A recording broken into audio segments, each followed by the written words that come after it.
저는 고린도후서 4장 17절 한 절의 말씀으로 어둠 외에 빛이 온다라는 말씀으로 여러분과 은혜의 말씀을 나누겠습니다.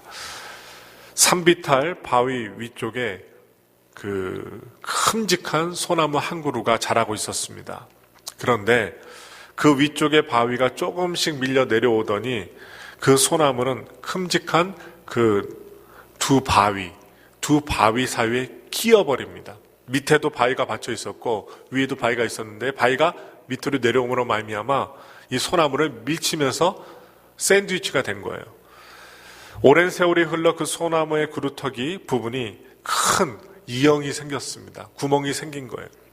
바위로 눌린 부분은 거의 구멍이 날 정도로 얇아졌고 뿌리들은 바위를 둘러싸서 참으로 기묘한 모양의 그 소나무 모양이 되었습니다. 산사태가 어느 날 나무로 말미암아 그 바위들이 다 무너졌고 소나무도 뽑히게 되었는데 이 소나무의 그루터기를 본 일꾼들이 그 부분을 장식가에게 딱 보냅니다. 그냥 버리기가 아까우니까, 잘라내기 아까우니까 보낸 거예요. 그래서 이 전문가한테 이 소나무를 보냈더니 그 바위에 눌린, 오랫동안 눌렸던 부분, 그리고 얇아졌던 부분, 구멍이 나는 부분은 결국 고급 장식품이 되어서 그 상상할 수 없을 만큼 그 고가의 그 물질로 팔렸다는 것입니다. 소나무 한 그루 하면 얼마 안 하겠지만 그 전문가의 손길이 닿아서 장식품이 만들어졌더니 엄청나게 비싸게 팔린 거예요. 소나무가 바위 사이에서 짓눌릴 때는 그 아픔이 컸지만 나중에는 희귀한 장식품이 되었고 고가의 장식품으로 변화한 것입니다. 참 밖에서 모진 비바람을 맞고 그냥 쓰러져 죽어야만 하는 인생이었지만 나중에는 장식품이 되어서 사람의 그 안방, 아주 부잣집의 안방에 들어간 것입니다. 하나님은 우리를 하나님이 원하시는 특수한 형태로 만드시기 위하여 때로는 가난이나 불치의 병이라는 바위로 짓누르시고 때로는 실패와 번민으로 아픔을 주실 때도 있습니다. 이런 일이 있어야 우리는 천국의 그 진귀한 존재로 변화하는 것입니다. 그렇기 때문에 성도들이 아픔을 당할 때는 그 아픔만을 생각하지 말고 그 이유를 생각하며 기뻐해야 됩니다. 인내할 줄 알아야 합니다. 하늘나라에서 가장 크게 노래할 사람은 이 땅에서 가장 큰 고난을 겪었던 사람일 것입니다. 그때에는 모두 그들을 부러워할 거예요. 어떻게 저런 상을 받을 수 있을까? 저 엄청난 면류관을 받을 수 있을까? 성경은 고난과 핍박 뒤에는 반드시 희망과 기쁨 그리고 천국이 있다라고 우리에게 말씀하고 있습니다. 로마서 8장 17절 말씀에는 우리가 그와 함께 영광을 받기 위하여 고난도 함께 받아야 할 것이니라 말씀하고 있고, 베드로전서 4장 13절 말씀에는 오직 너희가 그리스도의 고난에 참여하는 것으로 즐거워하라. 이는 그의 영광을 나타나실 때 너희로 즐거워하고 기뻐하게 하려 함이라. 또 마태복음 5장 10절부터 12절 말씀에 보니 의를 위하여 박해를 받는 자는 복이 있나니 천국이 그들의 것임이라. 나로 말미암아 너를 욕하고 박해하고 거짓으로 너희를 거스러 모든 악한 말을 할 때에는 너희에게 복이 있나니 기뻐하고 즐거워하라. 하늘에서 너희의 상이 큼이라. 너희 전에 있던 선지자들도 이와 같이 박해하였느니라. 여러분, 예수 믿고 신앙생활 하는데 욕을 먹습니까? 거짓말로 우리를 해합니까? 기뻐해야 됩니다. 왜냐? 예수 믿고 있다는 증표입니다. 예수 믿으면 매일마다 좋은 소리, 그리고 어떻게 칭찬의 소리만 듣는 것이 아닙니다. 핍박을 받습니다. 욕을 먹습니다. 거짓으로 우리에게 행합니다. 그러니 어떻게 해요? 이 마태복음 5장에 나왔던 이 사도들, 예수님조차도 그 핍박을 받으셨고 기뻐하라고 하셨으면 우리도 마찬가지로 기뻐할 수 있는 성도들이 되어야 됩니다. 여러분들 영화 좋아하세요?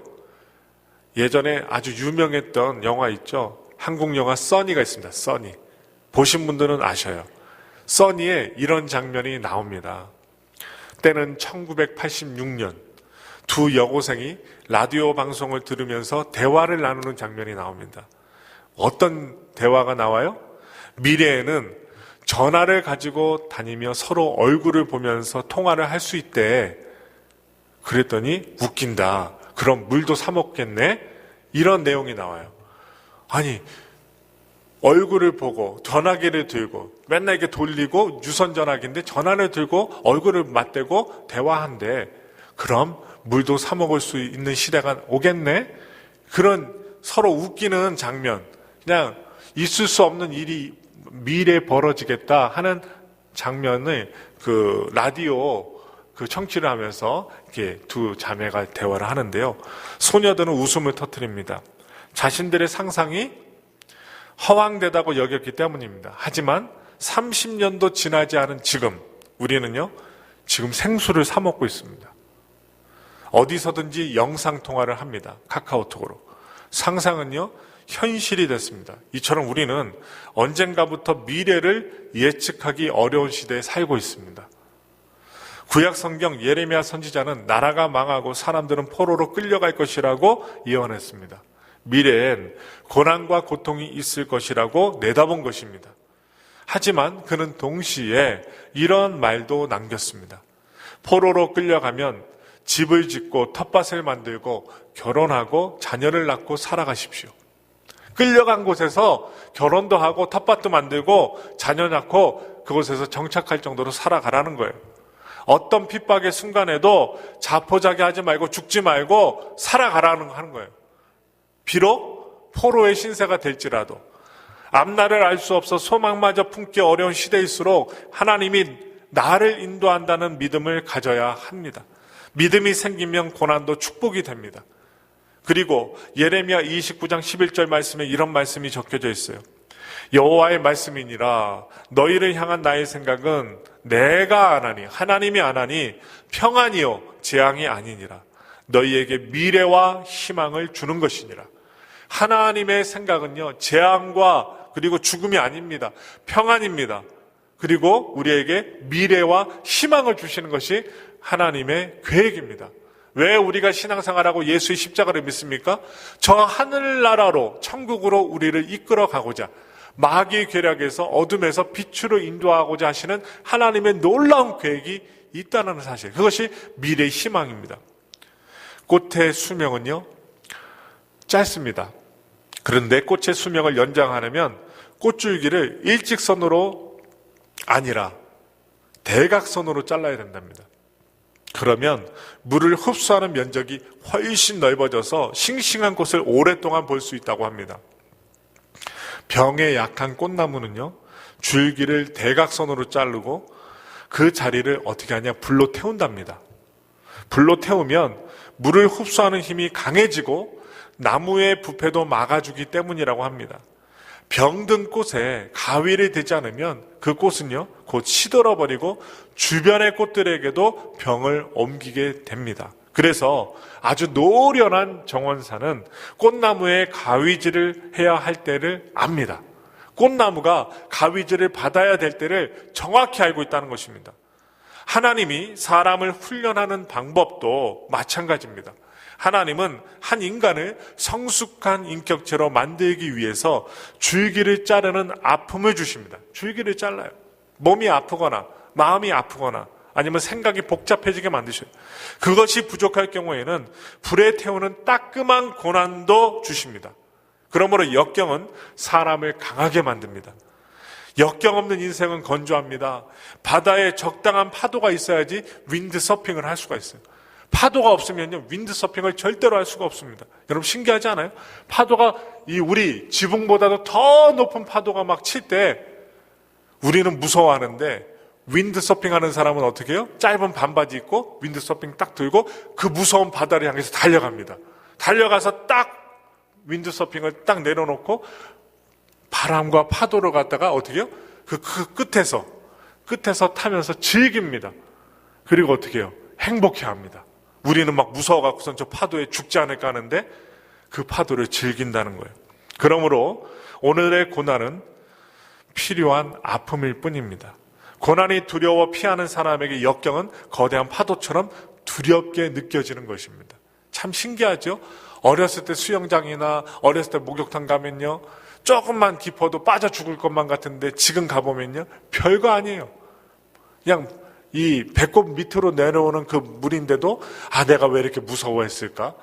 그리고 수영장에서 한번 빠졌다가 허우적거렸던 사람은 그 물만 봐도 어떻게 해요? 다리가 오들오들 떨리는 거예요. 두려운 거예요. 그런데 어떻게 합니까? 두려웠는데 수영을 배우고 담력을 키우고 그리고 잠수까지 하다 보면 그 물이 무섭지 않은 거예요. 예전에 무서웠지만. 그래서 훈련은 필요합니다. 그리고 그 훈련을 통하여 이겨낼 수 있는 힘을 길러야 됩니다. 베드로전서 5장 9절의 말씀입니다. 너희는 믿음을 굳게 하여 저를 대적하라. 이는 세상에 있는 너희 형제들도 동일한 고난을 당한 줄을 알미라. 우리에게 고난이 있다는 것은 우리가 살아있다는 증거입니다. 죽은 사람에게는 번민이나 고난이 없기 때문입니다. 죽은 사람 평안해요. 저도 아버지 돌아가신 거 뵀지만 평안합니다. 아무리 깨워도 안 일어나셔요. 어떻게 해요? 장례식장에 모시고 가야 돼요. 영안실로 모시고 가야 돼요. 아무리 불러도 일어나지 않습니다. 움직이지 않습니다. 온기가 4시간만 지나면요, 싹 싸늘해져요. 그리고 몸이 굳어요. 그래서 어떻게 해요? 나중에 몸을 맞추기 위해서는 우두둑 소리가 납니다. 왜? 몸이 굳어서. 피가 굳어있기 때문입니다. 그러므로 더욱이 다른 사람들보다 좀 더 가진 삶, 그리고 좀 더 살아가려는 신앙인에게는 더 많은 십자가와 시련의 아픔이 있습니다. 십자가의 고난은 우리의 삶을 하나님께로 이끕니다. 그래서 우리의 고난의 아픔은 하나님을 발견하는 길이 됩니다. 십자가 없이는 구원의 사건도 일어나지 않기 때문에 그 십자가 사건이 귀합니다. 기독교의 진리는 십자가 없이는 면류관도 없다는 것입니다. 주님은 우리의 아픈 상처를 싸매어 주고 낫게 하실 것입니다. 따라서 예수 믿는 사람들이 받는 고난과 아픔은 결단코 그의 구원에 해로운 것이 아니고 도리어 유익한 것입니다. 여러분 운동하지 않습니까? 올림픽에 나가는 선수가 어찌 훈련을 받지 않고 올림픽에 나가서 금메달과 은메달과 동메달을 받을 수 있겠습니까? 여러분 선수촌에 가보세요. 얼마나 그 올림픽 몇 년 전부터 운동을 하고 하루에 몇 시간 이상, 5시간, 8시간, 10시간 이상 운동을 하고 온몸에 땀이 쩔어갖고 운동복이 하얗게 소금이 절일 정도로 운동을 합니다. 몇 년 동안. 그리고 나서 그 10분, 30분, 1시간 그 금메달을 떼기 위해서 엄청나게 노력하는 훈련의 모습을 봅니다. 그런데 평소에 운동 한 번도 안 하고 고난 같은 아픔 같은 그런 훈련 없이 어떻게 올림픽에 나가서 이길 수 있겠습니까? 원펀치에 그냥 나가 떨어지죠. 그러므로 시편 119편 71편에 고난당한 것이 내게 유익이라 이로 말미암아 내가 주의 율례들을 배우게 되었나이다. 아멘. 성경은요 고난에 대하여 이렇게 말씀하고 있습니다. 시편 119편 67절에 고난당하기 전에는 내가 그릇 행하였더니 이제는 주의 말씀을 지키나이다. 여기 우리가 다 그래요. 하나님의 은혜를 알기 전에, 고난당하기 전에, 그 주님께로 이끌림을 받기 전에는 우리가 주님의 말씀을 지키지 않습니다. 그런데요, 참 신기하죠? 11조 생활도 해보고 예배 생활도 해보고 여러 생활을 해보지만 좀 이렇게 곁길로 나가면요, 하나님 우리에게 신호를 딱 보내요. 신호를 딱 보냅니다. 경험해 보신 분들은 알아요. 그럼 어떻게 해요? 하나님께 바로 가야지. 하나님 용서해 주시옵소서. 용서해 주세요. 또 바른 길로 갑니다. 또 배부르고 등 따숩고 또 이렇게 평안해지면 다윗처럼 어떻게 해요? 곁길로 갑니다. 하지 말라고 해도 가요. 죄의 습성 때문에. 그러다가 어떻게 해요? 또 신호가 옵니다. 내 이놈 신호가 와요. 그럼 어떻게 해요? 하나님 용서해 주옵소서 하고 또 이렇게 갑니다. 시편 34편 19절 말씀입니다. 의인은 고난이 많으나 여호와께서 그의 모든 고난에서 건지시는도다. 뭐라고요? 의인은 고난이 많답니다. 여러분 지금 고난 많으세요? 의인입니다. 내가 무슨 죄가 많기 때문에.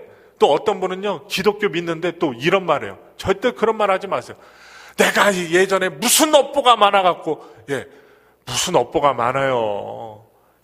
한 번 왔는데 또 TV에 나오는 옛날에 어떻게 해요? 체면수사가 딱 너 언제 쪽에 태어났니?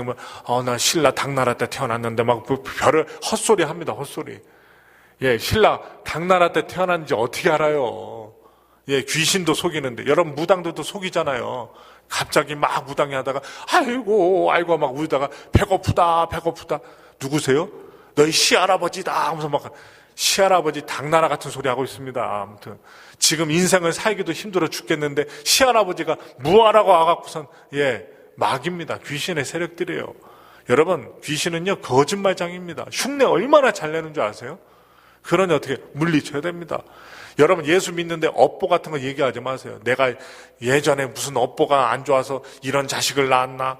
여러분 그런 말 하지 마세요. 축복의 자식입니다. 변화시켜 주시옵소서. 기도해야지 과거에 머무르고 이상한 것에 집중하시면 안 됩니다.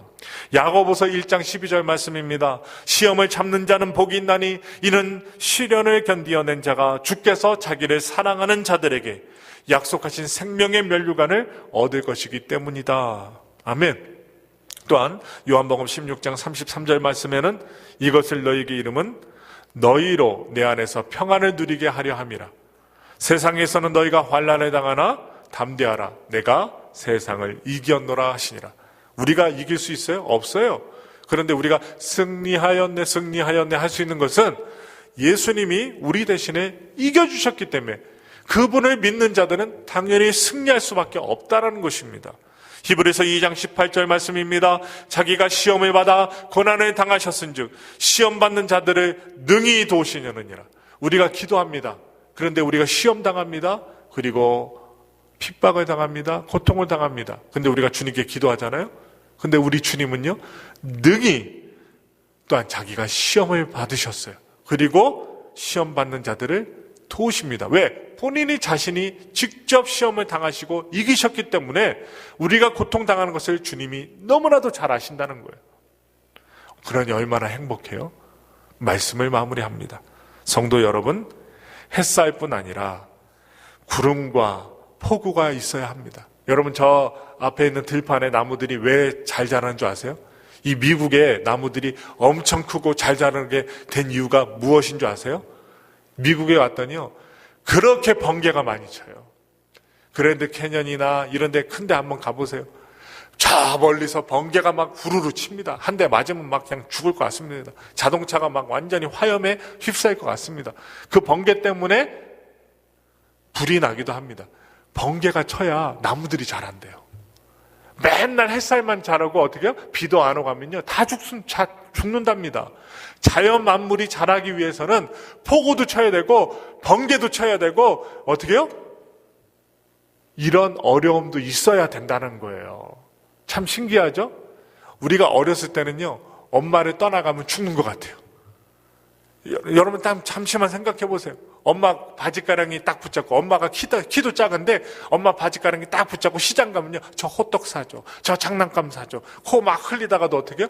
장난감 사달라가 하다가 어떻게 합니까? 장난감 안 사주면 그냥 그 길바닥 더러운 길바닥에 누워갖고 장난감 안 사줘 하면서 막 뗐습니다. 근데 엄마가 한 번은 사주다가 매번마다 그 방법을 쓰면 어떻게 해요? 그 아이를 냅두고 딱 도망가서 숨습니다. 그러면 얘가 막 울다가 어떻게 해요? 찾는데 엄마가 없어요. 장난감이고 뭐고 엄마 하고서 막 따라갑니다. 엄마 막 따라가요. 장난감이고 뭐고 장난감 사달라고 막 울다가 엄마가 사라져요. 요놈 괘씸한 놈 한번 혼 좀 나봐라. 그래서 엄마 울든 말든 막 가버려요. 그러면 어떻게 해요? 장난감이고 뭐고 엄마 바지가랑이 잡으려고 막 울면서 따라갑니다. 여러분 어렸을 때는 엄마가 없으면 죽는 줄 알아요. 그러니까 어떻게 해요? 잘 때도 엄마 옆에 끼고 어떻게 해요? 젖된 지도 오랜데 또 젖 먹으려고 엄마한테 가고 막 그냥 끼어갖고선 자려고 해요. 그런데 어떻게 해요? 성인이 되면서 나이가 먹으면서 어른이 되면서 여러 가지 일들을 경험하고 또한 사춘기가 지나고 하면서 어떻게 해요? 엄마가 떨어져도 수학여행 가면서 엄마와 떨어져 보고 이모네 집 가면서 엄마와 떨어져 보고 그러면서 어떻게 합니까? 경험을 쌓다 보니까 어떻게 해요? 훈련 받다 보니까 멀리 떨어져도 괜찮은 거예요. 이와 마찬가지입니다. 고난도 어려움도 우리를 죽이는 것이 아닙니다. 우리를 살리는 것입니다. 어떤 경우에라도 고난으로 인해 낙심하거나 좌절하거나 비관하지 마십시오. 여러분이 당하는 고난대에는 하나님이 계십니다. 그 선하신 하나님이 여러분들에게 가장 좋은 것을 준비하고 계신다는 사실을 잊지 마십시오. 목회자도 마찬가지입니다. 고난이 옵니다. 그럼 어떻게 해야 돼요? 기도합니다. 기도. 깨닫지 못하는 성도가 있어요. 그리고 어떻게 해요? 시험 받은 성도가 있어요. 기도합니다. 기도해야 됩니다. 싸워서는 안 돼요. 기도합니다. 그러므로 고난 중에도 즐거워하며 승리하는 우리 모두가 되길 바라면서 2019년 올 한 해는요, 정말로 고난 뒤에 어둠 후에 빛이 온다. 인내하고 훈련받고 그리고 그 자리에 머무르지 말고 다시 일어나고, 그래서 하나님 은혜 가운데 복을 받는 인생, 빛의 인생 되시기를 예수님의 이름으로 축원합니다.